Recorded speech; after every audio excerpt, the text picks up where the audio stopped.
힘들고 뻑뻑한 인생을 살아가는 것. 우리 인생 가운데 그런 광야 있는데요. 오늘 이 사순절 첫째 주일을 맞이해서 예수님께서 이 광야에서 40일 동안 금식하시고 그리고 나서 사단이 시험하는 그 내용을 우리가 이 말씀을 통해서 보게 되는데요. 과연 이 말씀을 통해서 우리의 삶 가운데 갑작스럽게 찾아오는 광야 같은 경제적인 위기, 또 갑작스럽게 일어나는 건강의 문제들, 또 그리고 앞날에 대한 걱정들, 이런 문제들에 대해서 오늘 이런 문제들 가운데 사단들이 우리를 시험하여 올 때 우리가 어떻게 이 시험을 예수님이 이기신 모습을 통해서 우리가 이길 수 있는지 오늘 이 말씀 통해서 깨닫고 우리도 시험에서 승리하시는 믿음의 거룩한 성도님들 되시기를 예수 그리스도의 이름 받들어 간절히 축원드립니다. 예수님께서는 이 광야로 인도되셔서 40일 동안을 이제 금식을 하셔요. 밤낮으로 금식하고 줄이시는데요. 얼마나 40일을 금식하셨으면요, 얼마나 이 배가 고프고 또 얼마나 힘이 드셨겠습니까? 예수님께서는 이렇게 금식을 하신 이유는요, 우리의 대속의 십자가의 길을 걸어가는 사명을 감당하기 위해서 기도로 준비하신 것이죠. 이렇게 이 준비하고 기도를 이 40일 하셨을 때에 그때 이제 사단이 찾아와서 예수님을 유혹하는 것이에요. 어떻게 유혹하냐? 마태복음 4장 3절처럼 이렇게 유혹하는데요. 시험하는 자가 예수께 나와서, 바로 이 사단을 뜻하죠. 사단이 와서 이르되 뭐라고 시험하느냐? 내가 만일 하나님의 아들이거든, 너 진짜 하나님의 아들이라면서, 너 하나님의 아들이라면 여기 있는 이 뭘 명했어요? 바닥에 돌들이 있어요. 지금 예수님은 40일을 굶주리셨잖아요. 안 먹었잖아요. 그러니까 얼마나 배가 고프고 줄이시겠어요? 인간의 똑같은 육체를 입고 이 땅에 오신 예수님께서 40일을 굶주리셨으니까요, 이 돌들을 명해서 떡덩이가 되게 하라. 하나님의 아들 독생자 예수님이 이 땅에 오신 것은 자신이 가진 모든 권세와 능력을 통해서 만백성, 우리 백성들을 구원하시기 위한 그 대속의 사명을 감당하기 위해서 오신 것이죠. 근데 사단은요, 예수님을 유혹해서 그 능력을 어떻게 쓰게 하느냐? 육신의 떡을 만들어서 먹게 하는데 그 능력을 사용하도록 하는 것이죠. 사단이 꼭 이래요. 사단이요, 우리로 하여금 뭐만을 위해서 살도록 만드냐 하면 먹고 사는 일만 생각하면서 살게 만들어요. 우리 인생이요, 먹고 사는 문제는 참 중요해요. 안 먹으면 쓰러지니까요. 그런데요, 사단은요, 이것만 바라보게 만든다는 게 문제가 있는 것이에요. 어떤 모든 다른 우리의 영혼의 문제는 일절 신경 쓰지 못하게 만들어요. 내 영혼의 상태가 어떤지는 전혀 상관없게 만들고 뭐만 바라보게 만드냐 하면 어떻게 하면 돈을 벌어서, 어떻게 하면 조금만 더 잘 살까, 어떻게 하면 큰 집을 얻고, 어떻게 하면 좋은 것을 누리면서 이 땅을 살 수 있을까, 이것에만 집중해서 살아가도록 만드는 것이 사단이라는 것이죠. 그랬을 때 예수님께서 뭐라고 이 사단의 유혹을 물리치시냐? 그 다음 절 보니까요, 이 마태복음 4장 4절 보니까 예수께서 대답하여 이르시되 기록되었을 때, 기록되었다라는 것은 구약에 기록되어 있다라는 것이에요. 이 구약의 신명기 8장 3절에 기록된 말씀을 그대로 인용해서 말씀하시죠. 사람이 떡으로만 살 것이, 사람 육신의 떡으로 사는 게 아니라 하나님의 입에서 나오는 모든 말씀으로 살 것이니라 라고 물리치는 것이에요. 신명기 8장 3절 말씀 우리 같이 보면요, 신명기 8장 3절 말씀 이렇게 말씀이 되어 있어요.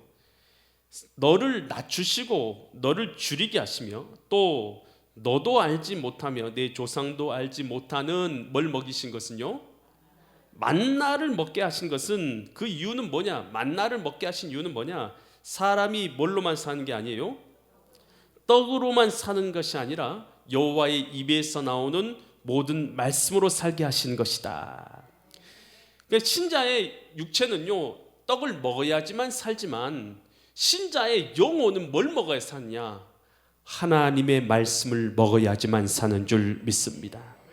그래서 사단은요, 자꾸만 우리에게요, 육의 양심만을 위해서 살도록 만들어요. 그런데 하나님께서는요, 오늘 우리가 육의 양식만이 아니라 나의 영혼의 양식, 하나님의 말씀으로 살게 만드시는 줄 믿습니다. 적용 질문인데요, 육의 양식만이 아니라 영의 양식을 구하기 위해서 이번 주, 한 달 이렇게 생각할 필요도 없어요. 이번 주에 나는 어떤 삶을 살아야 하겠는가?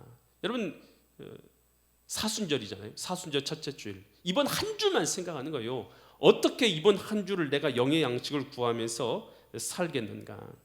사단은요, 어떻게든지 우리가 갖고 있는 시간, 능력, 재능, 힘을요, 다 육의 양식만을 위해서 살게 만들려고 한다는 것이에요. 그랬을 때 오늘 우리는 영의 양식을 구하기 위해서 어떻게 할까? 이번 주에 어떻게 하면 내가 영의 양식을 구하며 살 수 있을까? 가장 먼저 영적인 양식을 구하는 루틴을 이번 주 한 주간만이라도 만들어 보는 것이에요. 아침에 일어나자마자 뭘 봐요? 할렐루야. 제가 한 말이 아니요, 누가 믿음 좋으신 분이 하신 것 같아요. 일어나자마자 보통 텔레비전 보거나 일어나자마자 핸드폰 보는데, 일어나자마자 핸드폰 보고 텔레비전 보는 거 하지 말고 뭐부터 하자는 것이에요? 한 구절이라도 좋아요, 한 말씀이라도 좋아요, 성경책을 펴서 처음에 뭘 보자는 거예요? 말씀을 보자는 것입니다. 할렐루야. 정 안 되거든 새벽 기도 나오세요. 새벽 기도 나오면 처음부터 제가 아주 성경 말씀으로 여러분 이번 한 주간 말씀 가운데 서도록 도와드리겠습니다. 할렐루야. 그리고 이번 주간에 한 주간만이라도요, 오늘 우리가 다른 것 말고 미디어를 좀 줄여보자. 미디어 금식도 좋아요. 아예 내가 유튜브나 SNS는 내가 주님을 위해서 금식은 못할지언정 내가 한번 줄여보자 라고 결단해도 좋습니다만, 정 그렇게 못하시거든 보통 3시간 4시간 하시던 분들 이번 주간에는 1시간만 하겠다, 이렇게요 영적으로 여러분 미디어를 좀 줄여보겠다, 이런 결단도 우리에게 필요하다는 것이. 그래서 우리가요 영의 양식을 구하기 위해서 이번 주에 한 주간만이라도 영적인 양식을 구하기 위해서요, 기도 시간, 예배 시간, 말씀 읽는 시간, 찬양 시간을요 오늘 우리가 무엇보다도 먼저 갖고자 하는 마음을 결단하고 이번 주간 한 주간을 보낼 수 있기를 간절히 축원드립니다. 예수님께서 이 베다니에 있는 마르다, 마리아, 나사로 집을 가게 됩니다. 예수님께서 집에 오시면 뭐부터 해야 돼요? 뭐부터 해야 됩니까? 예수님 오시면 식사. 그래서 마르다가 식사 준비한 거예요. 예수님이 집에 오신다고 하니까 식사를 막 탁탁탁탁탁탁, 있는 반찬 없는 반찬 해가지고 막 식사 준비를 시작했단 말이에요. 이게 이제 마르다가 식사 준비를 하고 있는 거예요. 그런데 준비하다 보니까 이 손이 딸려요, 안 딸려요? 딸려요. 할 게 많으면 이 손이 딸리단 말이에요. 그러니까 가만 보니까 동생 마르다가 내 옆에서 주방 보조를 좀 해야 되는데 어디 있어요? 예수님 앞에 딱 앉아가지고 예수님이 무슨 말씀하시는가 입을 벌리고 주의 말씀만 듣고 있단 말이에요. 그러니까 이 마르다가요 갑자기 주방 음식 준비하다가 분노가 팍 치르는, 저놈의 것이 가시나가, 저희 지금 주님을 위해서 식사 준비를 하는데 감히 저것은 그냥 아무 뭔 생각도 없이 멍청하게 지금 뭐 하고 있는 거야, 이런 생각이 막 드는 거예요. 그리고 화나가지고 예수님한테 간 거 아니겠어요? 그래서 누가복음 10장 40절로 42절처럼 이제 말하는 거죠. 마르다가 준비한 일이 어땠어요? 많아지니까 마음이 어떻게 돼요? 분주하죠. 아무래도 할 게 많으면 마음이 분주하죠. 예수께 나아 이르되 주여, 내 동생이 마리아가 나 혼자 일하게 두는 것을 생각하지 않으십니까? 예수님도 미운 거예요. 아니 예수님 앞에 저렇게 앉아있으면 빨리 갖고 일하라고 그렇게 해야 되는데, 아니 저를 생각도 안 하고 계십니까? 라고 그렇게 이제 말하는 것이죠. 일하는 것을 생각지 아니하시니까 예수님 이렇게 물었더니 그를 명하여 나를 도와주라소서, 빨리 도와주라 하세요 라고 이렇게 말하는 거예요. 그랬더니 41절 예수님이 말씀하시는 거예요. 주께서 대답하여 이르시되 마르다야 마르다야, 내가 많은 일로 염려하고 근심하는데, 많이 준비하려고 너 힘쓰고 노력하고 있는데 42절 몇 가지만 하든지, 몇 가지만 된다고요? 혹은 한 가지만 해도 뭐하다고요? 주님은 족하답니다. 주님은 몇 가지면 족해요? 한 가지면 된답니다. 주님께서는요 많은 것이 필요 없답니다. 한 가지면 족하시답니다. 그러면서 마리아는 이 좋은 편을 택하였으니까 잘 안 뺏길 거야 라고 주님께서 말씀하신 거예요. 여러분, 우리가요 육의 양식을 먹는 것도 중요하지만요, 그보다도 더 중요한 건 무슨 양식이에요? 영의 양식을 먹어야 될 줄 믿습니다. 제가 이제 신방을 간단 말이에요. 신방 갔는데 목사님 오셨다고 하면 뭘 준비해요? 다과 먹을 걸 막 준비한다. 탁탁탁탁탁탁탁 뭐 준비하죠. 막 냉장고에 준비해놓고 뭐 준비해놓고, 아 목사님 맛있는 거 드려야 목사님 뭐 좋아하실까 이런 생각에 준비해놓고요. 예배 시간이 이제 딱 예배 됐는데, 예배 드리는데 마음은 어디 있어요?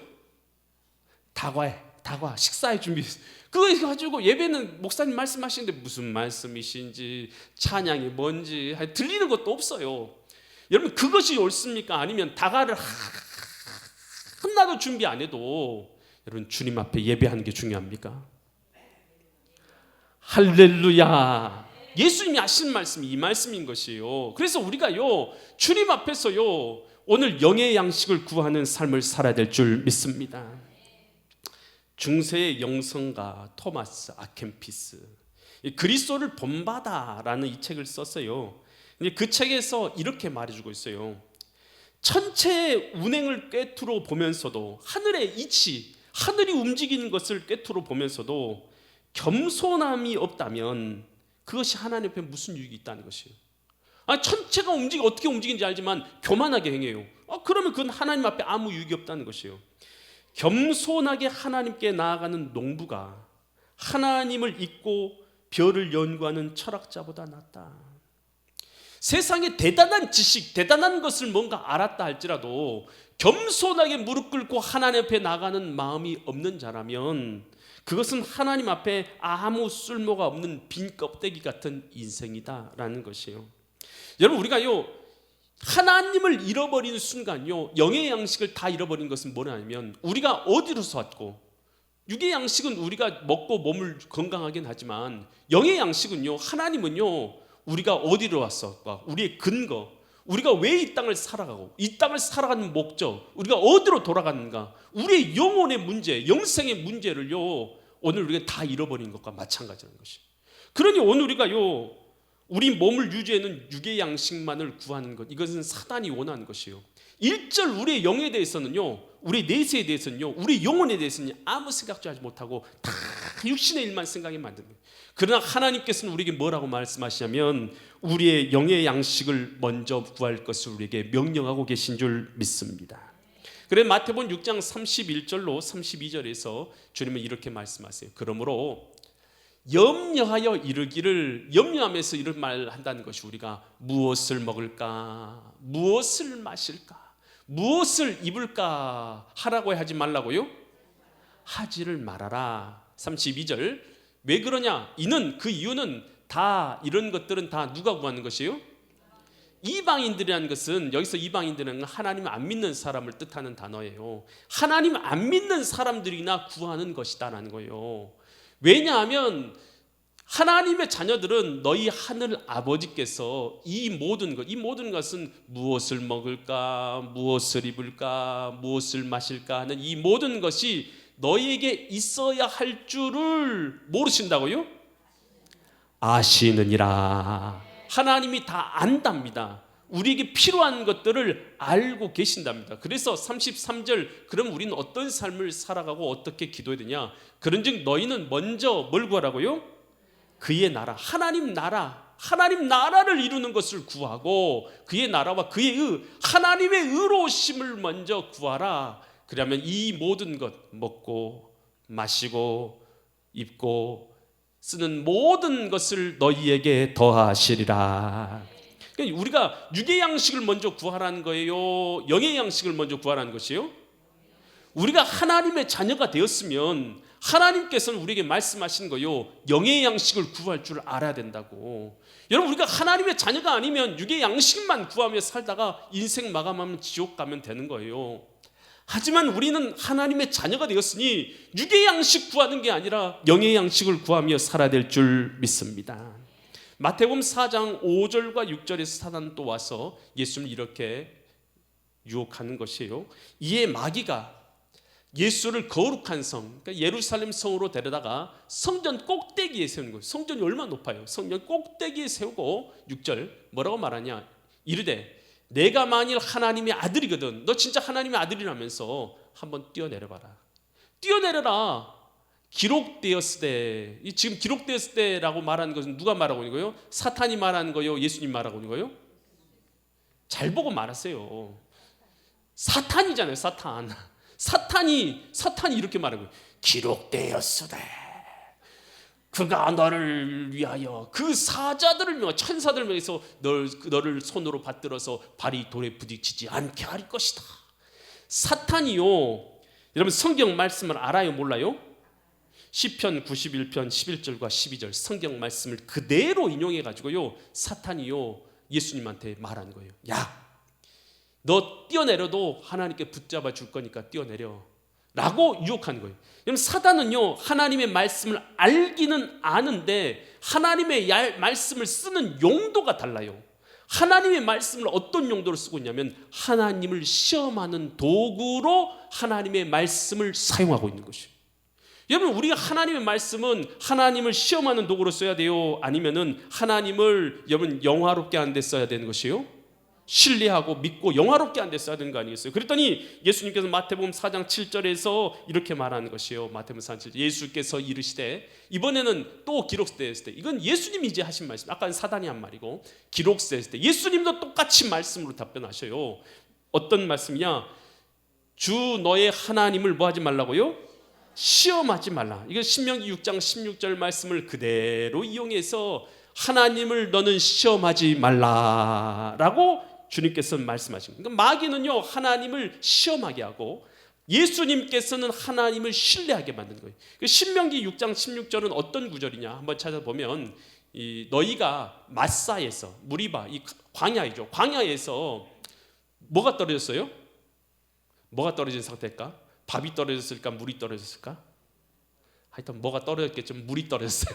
물이 떨어졌어요. 광야 마사에서 물이 떨어져가지고 그때 사람들이요, 나 목마르 죽겠어요. 하나님이 살아계신다면 우리에게 물을 줘야 될 거 아니냐고 막 사람들이 하나님 앞에 나와서 뭘 했을까요?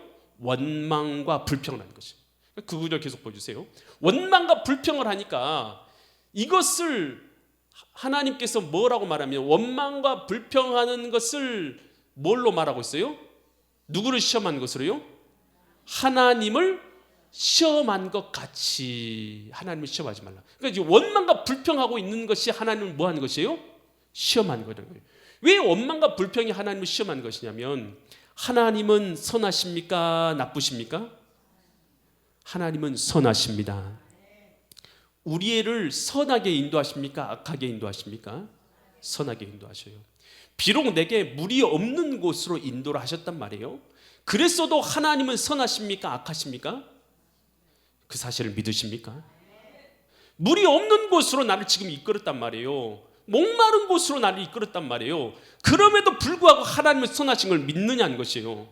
사람들은, 근데 광야에 있었던 사람들은 물이 없는 곳으로 하나님이 그들을 이끄니까요, 하나님을 향해서요 원망한 것이에요. 우리를 다 죽이려고 이쪽으로 인도했냐고, 이 나쁜 길로, 물도 없는 길로 우리를 인도했냐고 하나님 앞에 원망과 불평을 쏟아놓으면서 말한 것이, 이것이 뭐가 됐냐? 하나님 앞에 하나님을 시험한 것이 되었다는 것이에요. 여러분 우리가요 하나님을 시험하는 거요, 난 하나님 시험한 적이 없어요. 여러분 그렇게 말하지만 입술로 뭐 하면요? 입술로 뭐 하면? 네? 불평. 원망하고 불평하면 그것이 바로 하나님을 시험하는 것이에요. 다른 게 하나님을 시험하는 게 아니에요. 하나님의 선하심을, 인도하심을 잃어버렸기 때문에, 그 믿음을 잃어버렸기 때문에 우리가 뭐 하고 있냐면 신뢰하지 못해서 원망 불평하는 것이에요. 삶 속에서요 어려운 문제를 만났을 때 하나님을 원망하고 있느냐 아니면 하나님을 신뢰하고 있느냐는 것이에요. 여러분 하나님을 신뢰한다는 것은요 입술에서요 원망을 그치는 것이에요. 그리고요 어떻게 기도하냐면요, 하나님 저는 이 상황을 이해할 수는 없지만 하나님의 선하심을 믿습니다. 뭘 믿는다고요? 여러분 비록 내가 갑자기 질병이 내게 다가왔어요. 그럼 이해가 안 돼요. 그렇지만 그 가운데서도 하나님의 뭘 믿어야 된다는 거예요? 선하심을 믿어야 되는 거예요. 갑자기 재정적인 어려움이 내게 닥쳐왔어요. 그렇지만 그 가운데 나는 이해는 되지 않아요. 그렇지만 하나님의 뭘 믿어야 돼요? 선하심을 믿어요. 여러분, 하나님은 선하십니다. 이 사실을 믿을 때에 입술에서 원망과 불평이 나올 수 있지만, 그러나 입술에서 원망과 불평을 그치게 만드는 것은 뭐냐 하면 하나님의 선하심을 믿는 것입니다. 진짜로 하나님의 선하심을 믿는다면 우리에게 닥쳐오는 여러 문제들 가운데서도 우리는 원망과 불평하지 않게 된다는 것이에요. 환경을 바라보는 게 아니라 하나님의 선하신 분이라는 성품을 바라보게 되는 것이에요. 내 환경만 바라보면 돈 없는 환경, 질병에 걸린 환경, 어려운 환경, 해결되지 않은 문제 환경만 바라보면 누구라도 불평과 원망이 나오겠죠. 광야에서 물 없는 환경만 바라보면 누구라도 불평이 나오는 거예요. 그런데 이 물 없는 환경을 바라보는 것이 아니라 뭘 바라봐야 된다고요? 하나님의 선하신 성품을 바라보는 거예요. 할렐루야. 주님은 선하십니다. 하나님은 선하십니다. 이 사실을 믿는 것이에요. 그리고 우리 기도를 바꿔야 돼요. 하나님 앞에 하나님을 시험하는 기도가 어떤 거냐면, 하나님, 만약에 하나님께서 이거 해주시면 내가 하나님 앞에 이렇게 하겠습니다. 이런 기도 해야 안 해요? 해야 안 해요? 하나님께서 우리 자녀 대학 합격시켜 주시면 제가 하나님을 위해서 요만큼 하겠습니다. 해요 안 해요? 이런 기도는요, 하나님의 사실은 거래예요, 거래.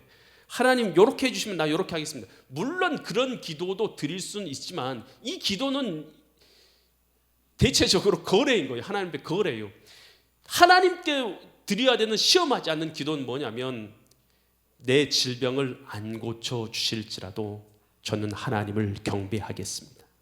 하나님, 내 자녀가 좋은 대학 안 들어가도 저는 하나님을 경배하겠습니다. 이게 하나님을 시험하지 않는 기도라는 것이에요. 그런데 우리 기도는요, 이번 주간 한 주간만이라도 어떻게 바꿨냐? 그리하지 아니하실지라도 나는 온전히 주님을 경배하겠습니다. 이런 기도를 주님 앞에 올려드려야 된다는 것이에요. 욥이요, 하루 만에 10명의 자녀가 다 죽어버린 것이에요. 한 자녀가 죽어도 힘든데 10자녀가 죽었네요. 그리고 가지고 있는 엄청난 부가 있었는데 엄청난 부를 하루아침에 다 잃어버렸네요. 그러면 그때 그 마음 가운데 얼마나 환경을 보면 절망이 되겠어요. 절망될 수밖에 없죠, 환경 보면. 그런데 욥기서 1장 20절과 21절에서 이렇게 말하는 것이에요. 욥이 일어나 겉옷을 찢고 마음이 아팠죠. 그래서 머리털을 다 밀어버리고 땅에 엎드려서, 그런데도 뭐 했어요? 여러분, 그런 일이 생기면 여러분 예배 드릴 수 있겠어요? 여러분 자녀가 죽었는데 예배할 수 있겠어요? 근데 그가 와서요, 예배를 하면서 뭐라고 하냐? 31절 뭐라고 하냐? 이르되 내가 모태에서 엄마 뱃속에서 알몸으로 나왔사온지 또한 알몸으로 하나님께 돌아갈지라. 주신 이도 하나님이시오 거두신 이도 하나님이시오니 여호와의 이름의 찬송을 받으실지어다 하고, 22절에서 이 모든 일에 욥이 뭐 하지 않았어요? 범죄하지 아니하고 하나님을 향해서 원망하지 아니하니라. 여러분, 욥이 이렇게 원망하지 않을 수 있었던 그 근거는 뭐였어요? 뭘 믿었기 때문에요? 하나님의 선하심을 믿었기 때문에. 욥기서 23장 10절에서 그의 마음을 잘 보여주죠. 그러나 나의 가는 길을 그가 하나님이 아시나니, 그가 나를 이 어려움 가운데서, 이 환난 가운데서, 이 자녀들이 죽고 모든 걸 잃어버린 환난 가운데서 나를 단련하신 후에 내가 순금과 같이 되어 나오리라. 이 어려운 환경이 하나님의 선하신 뜻대로 나를 단련하시고 연단하셔서 나를 사람 만드시는, 내 영혼을 잘되게 만드시는 하나님의 뜻인 것을 욥은 믿었다라는 것입니다. 그러니까 그가요, 비록 원망할 수도 있지만 그 마음을 지킬 수 있었던 것은 하나님의 선하심을 믿었기 때문이다라는 것이에요. 이 필립 얀시가 쓴 이 하나님은 어디 계십니까? 라는 책이 있어요. 이 사람들, 많은 신자들이요, 고통되는 일을 겪는단 말이에요. 그랬을 때 너무 고통스러우면 이렇게 하나님 앞에 한다는 것이에요. 하나님이 계시다면 나에게 어떻게 이런 일이 일어날 수 있습니까? 도대체 하나님, 내게 이렇게 질병의 어려운 일들, 힘든 일들 일어나고 있는데 하나님은 도대체 어디에 계십니까? 라는 이 질문을 하면서 하나님께 원망을 한다는 것이에요. 이런 상황 가운데서 우리는 이 고통의 이유를 찾지 못할 수도 있다는 것이에요. 대부분 우리에게 일어난 일들 가운데서 분명하게 고통의 이유를 찾아내는 경우도 있지만 그러지 못한 경우도 많이 있어요. 근데 그때라도 우리 신자들이 믿어야 될 것은요, 선하신 하나님께서 나와 뭐하고 계신다고요? 함께하고 계신다라는 것을 믿어야 된다는 것이에요. 그러니까 하나님 도대체 어디 계시냐? 이 문제들이 일어났는데, 내게 일어난 문제 일어나게 하셨는데, 이 그 문제를 가운데서 하나님 도대체 어디 계시냐고 사람들은 그렇게 얘기하는데, 하나님은 지금 어디 계시냐면 나와 함께하고 계시다는 거죠. 그러면서 뭐라고 말하냐면, 어디 하나님 계시냐? 세 가지 영역에서 하나님 계신다 이렇게 말하고 있는데, 이미 우리 곁에서 함께 울고 있는 분들의 눈물 속에 있다. 내가 어려운 일 당했을 때 내 일 때문에 함께 울어준 사람 있어요, 없어요? 없어요? 그 사람 속에 있다는 것이, 그 공동체 가운데 함께 있다는 것이, 또 십자가에서 나를 대속하기 위해서 나를 위해서 물과 피를 흘려주신 예수 그리스도의 그 십자가의 헌신의 흔적 가운데 오늘 주님께서는 함께하고 계신다는 것이, 우리와 고통을 함께하고 계신 가운데 함께 하신다는. 또 세 번째, 고난을 선으로 바꾸시는 회복의 과정 속에서 함께하고 계신다. 우리에게 일어난 이 어려움들 우리는 이해가 되지 않지만, 여러분, 이 고난은요, 하나님께서요 우리를 거룩하게 만드시는 통로예요. 그래서 우리는 이해가 되지 않지만 사실은 고난이라는 것은요 하나님의 고등학교입니다. 고등학교, 중학교, 고등학교, 대학교. 여러분 신앙이 성숙하기 위해서는요 반드시 고난이라는 여러분 이 학교를 통과하게 돼요. 그래 이 고난이라는 학교를 통과해서 결국은 우리가 거룩함으로 나가는 것 아니겠습니까? 그럼 우리가 신뢰해야 될 것은요 이 고난을 선으로 바꾸시는 하나님을 신뢰해야 될 줄 믿습니다. 그래서 우리는요 하나님께서는 고난의 이유를 설명하지 않으시는 경우도 있어요. 우리가 이해를 못하기 때문에. 하지만요 하나님께서는 그 고난 가운데 우리와 함께하고 계시는 것을 믿어야 될 줄 믿습니다. 근데 하나님께서는요 고난의 이유를 설명하는 대신에 동행을 선택하셨다라고 이 책에서는 이렇게 말하고 있어요. 그러니까 우리가요 하나님의 동행하고 계심을 믿어야 될 줄 믿습니다. 그래서 하나님을요 우리는 불신하는 것이 아니라 하나님을 신뢰하는 자들이 되어야 한다라는 것이에요. 그때 마귀가요 또 예수님을 데리고 마태복음 4장 8절과 10절에서 또 예수님 어디로 데려가냐, 마귀가 또 그를 데리고 지극히 높은 산으로 가서 천하 만국에 있는 뭘 다 보여줘요? 영광들을 다 보여주는 것이에요. 그러면서 뭐라고 말하냐, 9절에서 이렇게 말해요. 이르되 만일 내게는 누구예요? 사탄이죠. 사탄이 내게 엎드려서 뭐 하기만 하면, 나를 경배하기만 하면 이 모든 부귀와 영화 모든 것을 내게 주겠다라는 거예요. 사탄은 유혹하는데요 나쁜 걸로 유혹해요, 좋은 걸로 유혹해요? 여러분 잘 보세요. 유혹에 넘어갈 만한 좋은 것으로 유혹해요. 부귀, 영화, 좋은 것으로 유혹하지. 나쁜 것으로 유혹하면 여러분 넘어가겠어요? 안 넘어가죠. 사탄이 와서 부귀, 영화로 유혹하는 거예요. 좋은 것으로 유혹하는 거예요. 그랬을 때에 내게 절하기만 하면, 나를 경배하기만 하면 이 모든 것 다 줄게. 나를 믿기만 하면, 나를 따르기만 하면 다 줄게. 그런단 말이에요. 그랬을 때 예수님께서 뭐라고 말씀하냐, 마태복음 4장 10절 같이 예수님 말씀하시죠. 이에 예수님께서 말씀하시되 사탄아 물러가라. 아멘. 우리가 사탄을 물리쳐야 될 줄 믿습니다. 여러분 유혹, 사탄을 물리치면서 뭐라 하냐, 기록되었을 때 하나님 말씀을 그대로 이용해서 뭐라고 말씀하냐, 주 너의 하나님만 경배하고 다만 그를 섬기라 하였느니라. 신명기 6장 13절 말씀을 그대로 인용해서 예수님께서는 주님만 경배된다라고 그를 물리치는 것이죠. 여러분 오늘 우리가요 하나님께 경배하고 예배하는 것을 가로막는 세상 영광을 구하는 일은 뭐냐는 것이에요. 나 하나님께 예배하고 싶은데, 하나님께 기도하고 싶은데 내가 하나님께 나가는 걸 가로막고 있는 세상 일은 뭐냐는 것이에요. 여러분 사단은 절대 우리를 나쁜 곳으로 유기하지 않고 부귀, 영화, 명예, 권세 이런 것들로 미혹한다는 것이에요. 여러분 우리의 우선순위 가운데요 하나님을 경배하는 것을 지켜내는 것, 여러분 이것이 바로 사단을 이기는 방법인 줄 믿으시기 바랍니다. 이 존 파이퍼 목사님이 쓴 하나님을 향한 갈망이라는 이런 책이 있어요. 하나님은 언제 가장 영광을 나를 통해서 받으시냐라는 거예요. 언제 하나님께서 나를 통해서 가장 영광을 받으시냐, 한 문장으로 이렇게 말하고 있어요. 하나님은 우리가 하나님 안에서 가장 만족할 때 가장 영광을 받으신다는 거예요. 우리가요 하나님으로 인해서 만족을 누리고 있을 때, 하나님 한 분만으로 우리가 만족을 누리고 있을 때에 하나님께서는 가장 큰 영광을 나를 통해서 받으신다라는 거예요. 하나님은요 이 수단이 아니라 목적이다. 이 도대체 무슨 말이냐? 우리 하나님을 믿는 이유를 어떤 사람은 이렇게 말해요. 하나님을 믿는 이유가 하나님 믿어가지고 잘 믿으면 하나님께 돈을 주시겠지, 하나님 잘 믿으면 명예를 주시겠지, 하나님을 잘 믿으면 내 문제를 해결해 주시겠지. 이것은 하나님을 믿는 게 아니라 하나님을 수단으로 여기는 거예요. 수단. 내가 이거 잘하면 하나님께 요거 주시겠지 라고 믿는 것은 하나님을 수단으로 믿는 거라는 것이요. 하나님은요 수단이 아니라 목적이라는 거예요. 하나님 자체가 우리의 예배가 되고 경배가 되고 찬양이 되어야 된다는 것이에요. 이게 도대체 무슨 말이냐? 아이가요 집에 돌아온단 말이에요. 아이가 집에 오는데 아이가 있는 집에 아빠가 간단 말이에요. 아빠가 갔는데 장난감을 아이를 위해서 선물을 사고 간단 말이에요. 그랬더니 아이가 아빠를 봐요, 선물을 봐요? 선물? 이게 아빠들의 비애인 거예요. 비애. 아빠들. 그러니까 이 아빠를 보면서 아빠 사랑해요, 아빠 얼마나 수고 많으셨어요, 아빠 난 아빠가 너무 좋아요, 이렇게 안아주면 얼마나 좋겠어요. 근데 아빠는 보지도 않고 몸만 달려가요. 선물 로버트 랄라랄라 로버트다 막.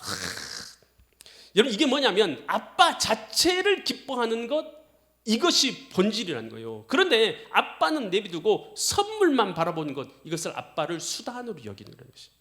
여러분 우리가 신앙생활 마찬가지예요. 우리 신앙생활도요 하나님은요 하나님 자체만으로 우리가 예배하는 것 자체만으로, 여러분 이렇게 예배하는 것 자체만으로 기뻐야 될 줄 믿습니다. 나 같은 죄인을 구원해서 하나님을 예배하게 하신 주님이 기쁘고 감사하고, 나 같은 죄인이 하나님의 자녀가 된 것이 기쁘고 예배할 수 있음에 감사하고 할렐루야. 그러니까 주님 앞에 나와서 하나님 앞에 기도할 수 있는 것이